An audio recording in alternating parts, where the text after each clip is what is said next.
بك خير الخلق كلهم أحسرا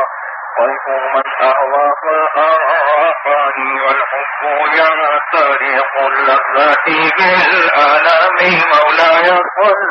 وسلم دائما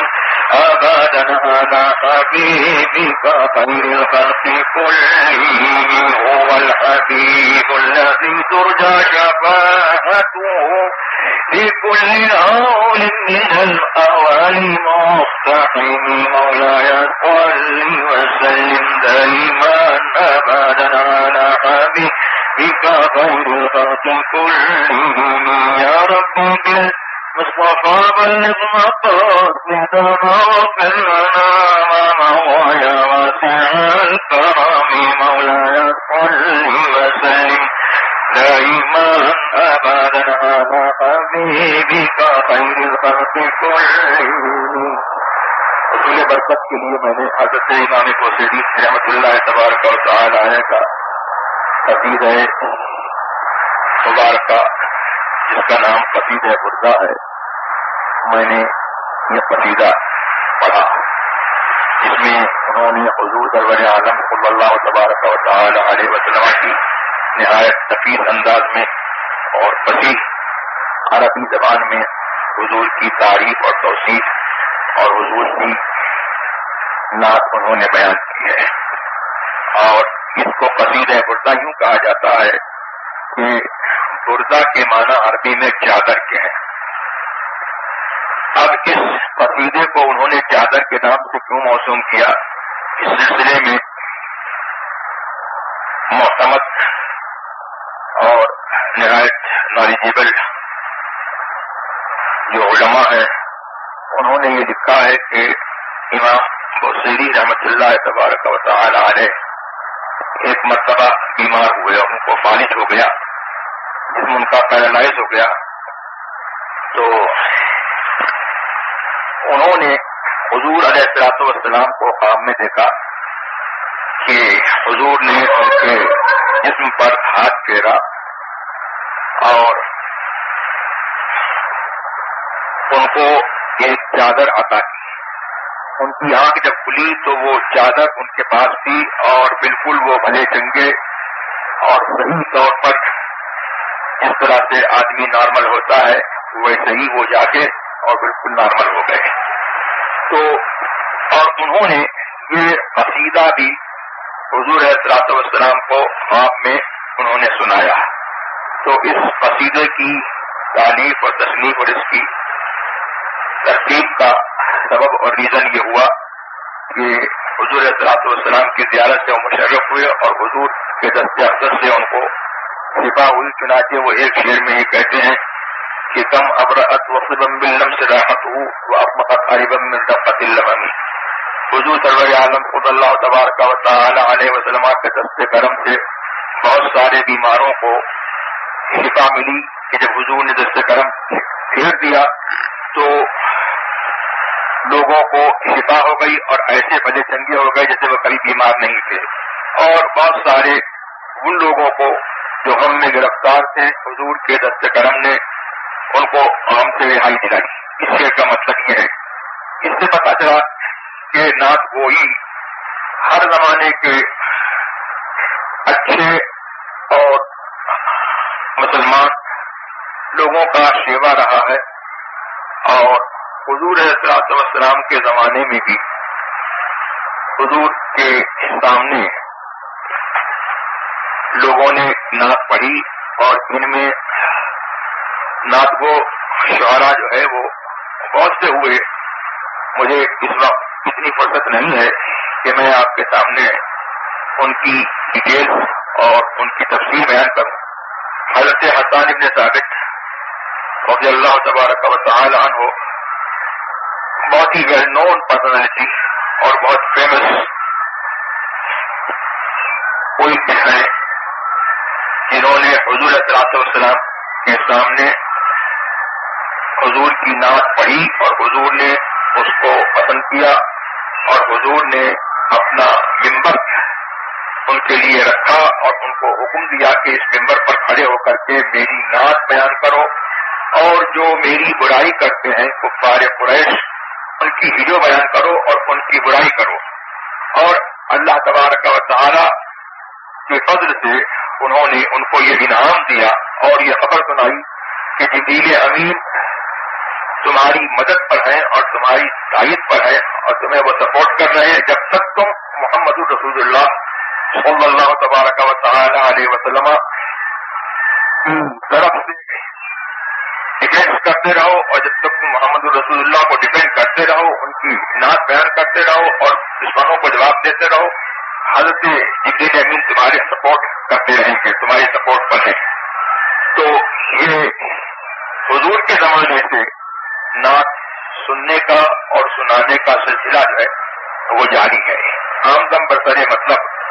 مجھے یہاں پر حضرت اعلیٰ حضرت امام اہل سنت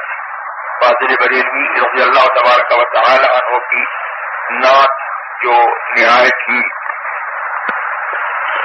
سلیس اور رواں انداز میں انہوں نے جو نعت اردو میں کہی ہے وہ میں آپ کو سناتا ہوں جس میں انہوں نے صحابہ کرام حضور صلی اللہ تبارک و تعالی علیہ وسلم کے ساتھ جن کو حضور کا ساتھ ملا اور حضور پر جنہوں نے جو حضور پر ایمان لائے اور اسی ایمان کی حالت میں اس دنیا سے تشریف لے گئے اس دنیا سے چلے گئے ان کے عقیدے کی ترجمانی اور اس کا انٹرپریشن انہوں نے اپنے طور پر اردو زبان میں کیا ہے. اور ایک موٹی سی بات ہے موٹا سا عقیدہ جو بالکل سمپل وہ یہ ہے جو کلمے سے بھی ثابت ہے کہ محمد رسول اللہ محمد اللہ کے رسول ہے صلی اللہ تعالی علیہ وسلم. یہ ہر مسلمان کا کلمہ ہے لا الہ الا اللہ محمد رسول اللہ. اللہ کے سوا کوئی معبود نہیں. there is no deity but Allah. محمد رسول اللہ محمد از دا میسنجر آف اللہ. محمد اللہ تبارک و تعالیٰ کے رسول ہیں اور اللہ تبارک و تعالیٰ کے سوا کوئی معبود نہیں ہے. یہ مسلمانوں کا روز اول سے پہلے دن سے یہ عقیدہ چلا آ رہا ہے. اب اس عقیدے سے یہ پتا لگا جب محمد اللہ کے رسول ہیں صلی اللہ تعالی علیہ وسلم تو اس سے پتا چلا کہ وہ انسان تو ہیں لیکن ایسے انسان ہیں کہ کوئی انسان جو ہے ان جیسا انسان نہیں ہے. کسی عقیدے کی اور کسی کلمے سے جو عقیدہ ثابت ہوتا ہے اعلیٰ حضرت نے اس عقیدے کی ترجمانی کی اور حضرت حسان ابن ثابت رضی اللہ تبارک و تعالی عنہ کے عقیدے کی ترجمانی اپنے اشعار میں فرمائی ہے. تو یہاں پر مناسب یہ معلوم ہوتا ہے کہ اعلیٰ حضرت کے اشعار سے پہلے میں حضرت حسان ابن ثابت رضی اللہ تبارک و تعالی عنہ کے دو شعر جو ہے عربی میں آپ کو سنا دوں کہ جو انہوں نے حضور کو دیکھ کر کے اور حضور کے سامنے وہ شعر پڑھے. وہ فرماتے ہیں کہ وَأَجْمَلَ مِنْكَ لَمْ تَرَ قَطُّ عَيْنِي وَأَكْمَلَ مِنْكَ لَمْ تَلِدِ النِّسَاءُ خُلِقْتَ مُبَرَّأً مِنْ كُلِّ عَيْبٍ كَأَنَّكَ قَدْ خُلِقْتَ كَمَا تَشَاءُ. فرماتے ہیں کہ اے حضور صلی اللہ علیہ وسلم آپ سے پڑھ کر کے میری آنکھ نے ایک تو یہ پڑھ سکتے ہیں کہ میری آنکھ نے جو ہے آپ سے پڑھ کر کے کوئی خوبصورت نہیں دیکھا اور ایک عربی میں اتنی وسعت ہے کہ یوں پڑھ سکتے ہیں کہ واجمل من قلم طرقت عین. کسی آنکھ نے آپ سے پڑھ کر کے کسی کو کوئی خوبصورت ایسا نہیں دیکھا جو آپ سے پڑھ کر کے خوبصورت ہو. واکمل من قلم تلد النساء اور عورتوں نے آپ سے زیادہ کمال والا جنا ہی نہیں. خلقت مبرأ من كل عیب اور آپ کو اللہ تبارک و تعالی نے ہر عیب سے مبرأ اور پاک اور منزہ پیدا فرمایا. کأنک قد خلقت کما تشاء گویا کہ آپ ایسے پیدا کیے گئے جیسا کہ آپ نے چاہا. اب اعلیٰ حضرت کے اشعار سن لیجیے اسی کی ترجمانی اسی عقیدے کی ترجمانی حضرت فرمانے. وہ کمال حسن حضور ہے کہ گمان نقص جہاں نہیں. کمال حسن حضور گمان نفس جہاں نہیں، یہی پھول خار سے دور ہے، یہی شمع ہے کہ دھواں نہیں، یہی پھول خار سے دور ہے، یہی شمع ہے کہ دھواں نہیں، دو جہاں کی بہتریاں نہیں، کیا مانی دل و جان نہیں، دو جہاں کی بہتریاں نہیں، کیا مانی دل و جان نہیں، کہو کیا ہے وہ جو یہاں نہیں، نہیں ایک نہیں کہ وہاں نہیں۔ سرکار کا کرم ایسا تھا کہ حضور کے پاس اگر کوئی سوال کرتا تھا تو کبھی حضور نے لا نہیں کہا، یعنی حضور نے یہ نہیں کہا کہ میں تم کو نہیں دوں گا، حضور نے یہ نہیں کہا کہ میرے پاس نہیں ہے۔ حضور کا کرم یہ تھا کہ حضور کے پاس اگر چیز موجود ہوئی تو فوراً دے دی۔ اور کرم کا معاملہ تو ایسا کہ آدمی اپنے تن کی چیز جو ہے کتنا ہی کریم ہو، کتنا ہی دیالو ہو، کتنا ہی دینے والا ہو، اپنے تن کے اوپر اگر کوئی چیز ہوتی ہے تو وہ نہیں دیتا ہے۔ لیکن حضور صلی عالم صلی اللہ علیہ وسلم کے کرم کا معاملہ یہ کہ حضور علیہ السلام کو ایک صحابی نے دیکھا کہ حضور کو کسی نے بہت ہی اچھا ایک جامع، ایک لباس جو ہے پیش کیا، ان صحابی کو پسند آ گیا اور انہوں نے کہا کہ حضور یہ جامع اور یہ لباس جو ہے کتنا اچھا ہے، آپ مجھے اس کو عنایت فرما دیتے۔ حضور مسجد میں تھے، فوراً تشریف لے گئے اور وہ جامع اتارا، دوسرا جامع پہن کر کے جو ہے حضور تشریف لائے اور وہ لپیٹ کر کے جو ہے ان کی خدمت میں پیش کر دیا۔ صحابہ نے ریگریٹ کیا کہ حضور کو اس کی ضرورت تھی، تم نے حضور کی ضرورت کی چیز مانگ لی۔ تو اب یہاں سے جو ہے حضور کا کرم بھی ظاہر ہوتا ہے، اور اہل سنت والجماعت کی اور صحابہ کی اور ایک مسلمان کی حضور سے کیسی محبت ہے وہ بھی جو ہے یہاں سے پتہ لگا لیجیے آپ۔ انہوں نے کہا کہ میں نے اس لیے نہیں مانگی ہے یہ چیز کہ میں اس کو پہنوں، میں نے تو اس لیے مانگی ہے کہ جب میرا انتقال ہو تو اس میں میرا کفن کیا جائے۔ یعنی اس سے کیا پتہ لگا کہ اہل سنت والجماعت کا ہمیشہ سے from the very beginning of Islam, جب سے اسلام ہے، جب سے اہل سنت والجماعت کا یہ عقیدہ رہا ہے کہ اللہ تبارک و تعالیٰ نے کچھ لوگوں کو برکت بانٹنے کے لیے مقرر فرمایا ہے، اور ان میں سب سے بڑا جو رینک ہے اور سب سے بڑا درجہ ہے وہ نبی کا ہے کہ نبی کے جسم سے جو چیز مس ہو جاتی ہے وہ بھی برکت والی ہو جاتی ہے، اور لوگوں کی پھر جو ہے یہ تمنا ہوتی ہے کہ وہ مرے تو اس میں ان کا جو ہے کفن کیا جائے۔ اور اس سے یہ بھی پتا لگا کہ ہمیں جو ہے نبی سے بھی محبت کرنا ہے، نبی کی ہم کو تعظیم کرنا ہے، اور نبی کے جو بلانگنگس ہیں، جو نبی کی چیزیں ہیں، اور نبی کے جسم سے جو چیز مس ہو گئی ہمیں اس کی بھی تعظیم کرنا ہے۔ تو اعلیٰ حضرت جو ہے اسی حضرت حضور علیہ السلام کے کرم کی ترجمانی فرما رہے کہ کبھی جو ہے حضور نے منع نہیں کیا، چیز ہوئی تو دے دی اور نہیں ہوئی تو فرمایا کہ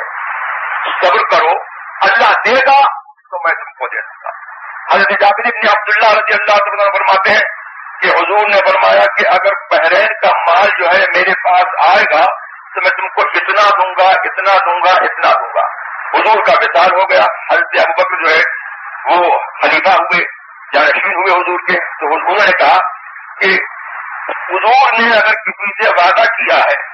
یا حضور کا قرضہ اگر کسی کے اوپر ہے تو میرے پاس آ جائے، میں اس کو دوں گا۔ حضرت جابر بن عبداللہ جو ہے آئے، انہوں نے کہا کہ حضور نے مجھ سے یہ وعدہ کیا تھا اور بحرین کا مال آیا، مال غنیمت، تو انہوں نے کہا کہ اپنے ہاتھ سے جو ہے تم اپنی مٹھی میں بھر لو، جتنا تمہارے ہاتھ میں آئے وہ تمہارا ہے۔ تو انہوں نے ایک مرتبہ مٹھی بھری تو 500 دینار یا 500 درہم، دوسری مرتبہ مٹھی بھری تو 500 درہم یا 500 دینار، تیسری مرتبہ مٹھی بھری تو 500 درہم 500 دینار، 1500 درہم یا دینار جو ہے حضرت جابر بن عبداللہ رضی اللہ تبارک و تعالی عنہ نے اٹھا لیے، تو یہ حضور ہی نے تو ان کو عطا فرمائے۔ حضور نے جو ہے وعدہ فرمایا اور حضور کے وعدے کو ان کے جانشین حضرت ابوبکر نے پورا فرمایا. اسی کو حال فرمانے کہ تو جہاں کی بہتریاں نہیں کیا مانیے دیو جان نہیں, کہو کیا ہے وہ جو یہاں نہیں بس نہیں کہ وہ ہاں نہیں. یہ دربار میں نہیں پاؤ گے, نہیں کا وقت جو ہے اس دربار میں نہیں ہے. ہاں بس اس دربار میں جو ہے آؤ اور اپنی مرادیں لے کر کے جاؤ. ایک جگہ فرماتے کہ واہ کیا جود و کرم ہے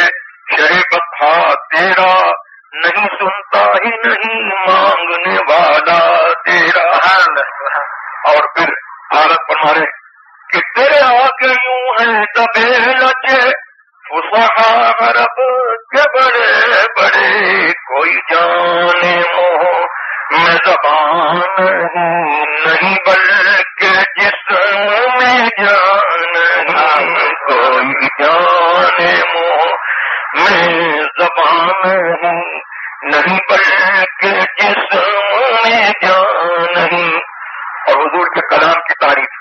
کہ میں نے سار تیرے کلام پر ملوں تو کس کو زبان نہیں, میں نے سار تیرے کلام پر ملوں تو کس کو زبان نہیں. وہ سخن ہے جس میں سخن نہ ہو, وہ سخن ہے جس میں سخن نہ ہو, وہ بیان ہے جس کا بیان, وہ سخن ہے جس میں سخن نہ ہو, وہ بیان ہے جس کا بیان نہیں. اور بڑے انوکھے انداز میں حضور کی بے مثالی کو ثابت کر رہے ہیں کہ تیرا قد تو نادر تر ہے, کوئی مثل ہو تو مثال دوں, تیرا قد تو نادر تر ہے, کوئی مثل ہو تو مثال دوں. نہیں گل کے پودوں میں ڈالیاں, نہیں گل کے پودوں میں ڈالیاں کے چمن میں سرو چمان, گل کے پودوں میں ڈالیاں کے چمن میں سرو چمان. اور اس کو اجاگر کر لیں کہ نہیں جس کے رنگ کا دوسرا, یہ صرف شاعری نہیں ہے, ہمارا عقیدہ بھی یہی ہے کہ حضور جیسا کوئی ہے ہی نہیں, نہ کوئی حضور جیسا پیدا ہوا ہے اور نہ حضور جیسا کوئی پیدا ہو سکتا ہے. نہیں جس کے رنگ کا دوسرا,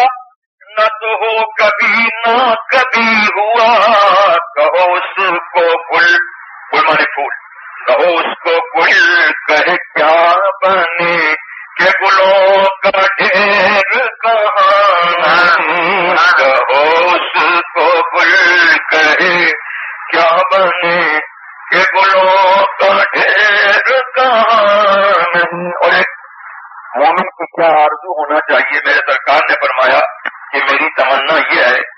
کہ میں اپنے بھائیوں کو دیکھ لیتا. کہ حضور کی تواضع ہے کہ حضور کے درمیان اور ہمارے درمیان کوئی جو ہے نسبت نہیں ہے. حضور اتنی بلندی پر ہے کہ ہمیں حضور سے جو ہے کوئی نسبت نہیں ہے. یہ حضور کی تواضع ہے اور ان کا یہ ہمبل مینر ہے کہ انہوں نے ہم کو جو ہے یہ کہا کہ میں اپنے بھائیوں کو دیکھ لیتا. صحابہ نے کہا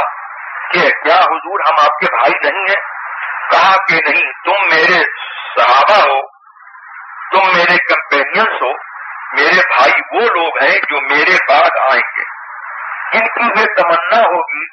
کہ وہ دنیا اور جہان سب میرے اوپر قربان کر دے, اپنی جان میرے اوپر قربان کر دے اور میرا دیدار اس کو ہو جائے. تو اعلیٰ حضرت عظیم البرکت اسی جو ہے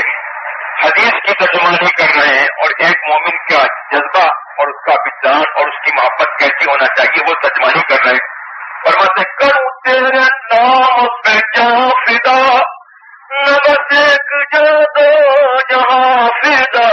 کروں تیرے نام پہ جہاں فدا, نہ بس ایک جہاں دو جہاں فدا دو جہاں سے بھی نہیں کی بھرا دو جہاں سے بھی نہیں کی بھرا کروں کیا کروڑوں جہاں نہیں دو جہاں سے بھی نہیں کی بھرا کروں کیا کروڑوں جہاں نہیں. اور مقطع یعنی لاسٹ جو شعر ہے جس میں اب شاعر اپنا نام یا اپنا جو تخلص ہے شاعری کا جو نام ہوتا ہے اس کو ظاہر کرتا ہے. اس میں اعلیٰ حضرت ایک واقعے کی طرف اشارہ کر رہے ہیں. نواب نانپارا کوئی تھے بہت بڑے آدمی تھے, بہت ہی مالدار آدمی تھے. تو کسی نے کہا کہ آپ نواب نانپارا کی منقبت اور ان کی تعریف میں کوئی قصیدہ لکھ دیجیے. آپ اتنی کتابیں لکھتے رہتے ہیں, آپ کی کتابوں کے چھپنے کا انتظام ہو جائے گا. تو اعلیٰ حضرت نے یہ نعت لکھی اور آخر میں یہ مقطع میں یہ شعر لکھا. کروں مدح اہل طول رضا پڑے بلا میں میری بلا کروں مدح اہل طول رضا پڑے بلا میں میری بلا میں گدا ہوں اپنے کریم کا میں گدا ہوں اپنے کریم کا اجی میں گدا ہوں اپنے کریم کا میرا دین پارینا نہیں. اب شاعری کا کمال ہے کہ نان پارا سے پارینا بنا دیا اور کہتے ہیں کروں مدح اہل طول رضا, میں دولت والوں کی تعریف کروں. رضا اے رضا میں دولت والوں کی تعریف کروں. پڑے اس بلا میں میری بلا, میری کوئی بلا ہو تو اس بلا میں پڑ جائے, مجھے اس بلا میں نہیں پڑنا ہے. میں گدا ہوں اپنے کریم کا, میں تو منگتا ہوں, میں زوالی ہوں اور میں بےگر ہوں اپنے کریم کا. جو میرا کریم ہے دینے والا ہے اس کا میں بےگر ہوں, اس کا میں زوالی ہوں. میرا دین پارینا نہیں, پارا مانے ٹکڑا اور نان مانے روٹی, یعنی میرا دین جو ہے روٹی کا ٹکڑا نہیں ہے. میں گدا ہوں اپنے کریم کا, میرا دین پارینا نہیں. تو میں یہاں تک تو پہنچا اور میں نے آپ کو بتا دیا کہ نعت گوئی جو ہے وہ اچھے سچے مسلمانوں کا ہر زمانے میں شیوا رہا, ان کا طریقہ رہا. اور یہ صحابہ کی سنت ہے, اور صحابہ ہی کی سنت نہیں ہے بلکہ میں یہ کہوں کہ یہ اللہ کی سنت ہے. اور اللہ تبارک و تعالی کی یہ سنت ہے. اور حضور کی نعت بیان کرنا, حضور کی تعریف بیان کرنا, یہ حق بھی اللہ ہی کا ہے. اس لیے کہ اللہ تبارک و تعالی کو حضور سرور عالم صلی اللہ تبارک و تعالی علیہ وسلم کے کمالات اور ان کے فضائل اور ان کی جو خوبیاں اللہ کو معلوم ہیں, وہ جو ہے کوئی انسان جو ہے اگلا ہو یا پچھلا ہو یا جن یا فرشتہ ان خوبیوں کو کما حق جو ہے جانتا ہی نہیں ہے. تو یہ اللہ تبارک و تعالی ہی کا حق ہے کہ وہ اپنے محبوب کی تعریف کرے. اس نے اپنے قرآن میں جو ہے اپنے محبوب کی تعریف کی. ان اللہ وملائکتہ یصلون علی النبی یا ایھا الذین آمنوا صلوا علیہ وسلموا تسلیما. قرآن فرماتا ہے کہ بے شک اللہ اور اس کے فرشتے درود بھیجتے ہیں اس نبی علیہ الصلوۃ والتسلیم پر. تو ایک ایمان والو تم بھی درود بھیجو اور خوب سلام بھیجو. تو اللہ نے جو ہے ہم کو یہ بتایا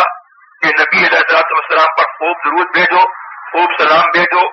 اور کوئی کنڈیشن نہیں رکھی, بیٹھے ہو تو بھیجو. اب اتحیات میں آدمی بیٹھتا ہے, اللہ تبارک و تعالیٰ کی ورشپ کر رہا ہے, عبادت کر رہا ہے, لیکن اللہ نے اپنے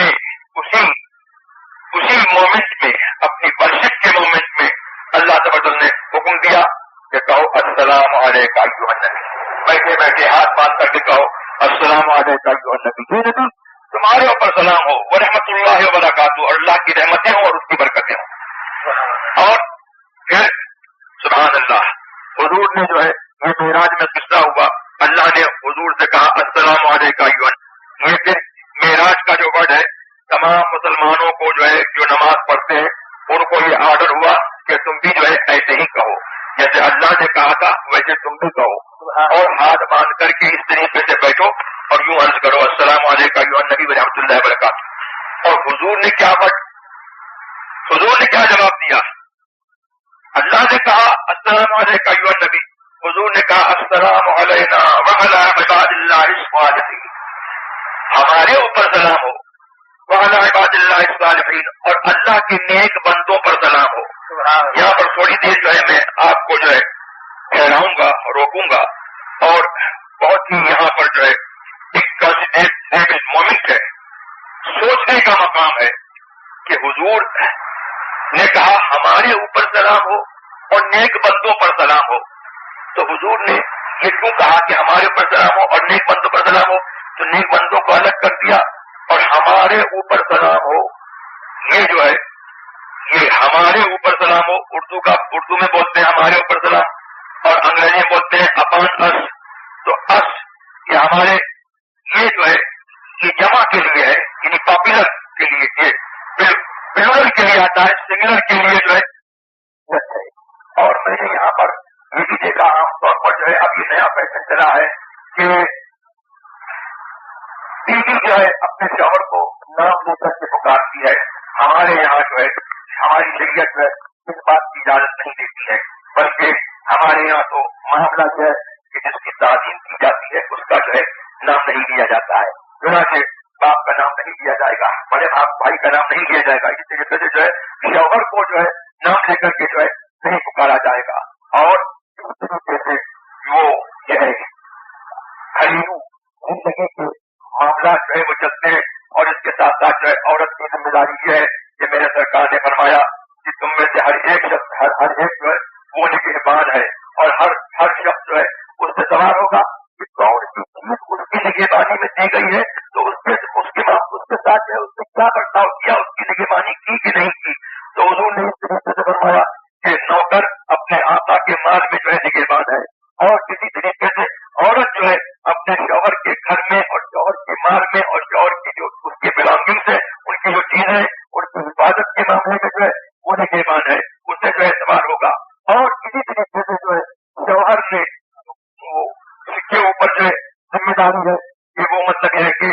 اپنے عورت پر جو نگہبان ہے، اور اس کے جو ہے بچے ان پر جو نگہبان ہے، تو اس کی یہ ذمہ داری ہے کہ اپنے بچوں کو اچھی بات سکھائے اور اپنے بچوں کی اچھی تربیت کرے، اور اپنی بیوی اور بچوں کو جو ہے شریعت کے احکام ان کو بتائے، اور ان کے احکام کو جو ہے اور ان کے رولز کو وہ امپوز کرے۔ اگر وہ ایسا کرتا ہے تو اس ذمہ داری سے جو ہے وہ عہدہ بنا ہو گیا، اور اگر ایسا نہیں کرتا ہے تو کل قیامت کے دن جو ہے اس سے سوال کیا جائے گا کہ تم نے جو ہے یہ ذمہ داری نبھائی کہ نہیں نبھائی۔ یہ سب باتیں جو ہے میں نے آپ کے سامنے جو ہے کہہ دی، اور میں اپنی گفتگو کو اسلام پر جو ہے ختم کرتا ہوں کہ اللہ تبارک و تعالی محبت اور اتفاق اور اتحاد کو قائم رکھے، اور یہ محبت کے رشتے جو ہے ان کے اندر جو ہے سویٹنس اور ان کے اندر جو ہے اسٹرینتھ اللہ تعالیٰ جو ہے اتنی جو ہے وہ پیدا فرما دے کہ یہ کبھی جو ہے یہ رشتے جو ہے کبھی ٹوٹے نہیں، اور یہ رشتے جو ہے ایسے جو ہے محبت کے اور پیار کے اور شریعت کے بندھن میں جو ہے ایسے بنے رہے کہ دنیا ختم ہو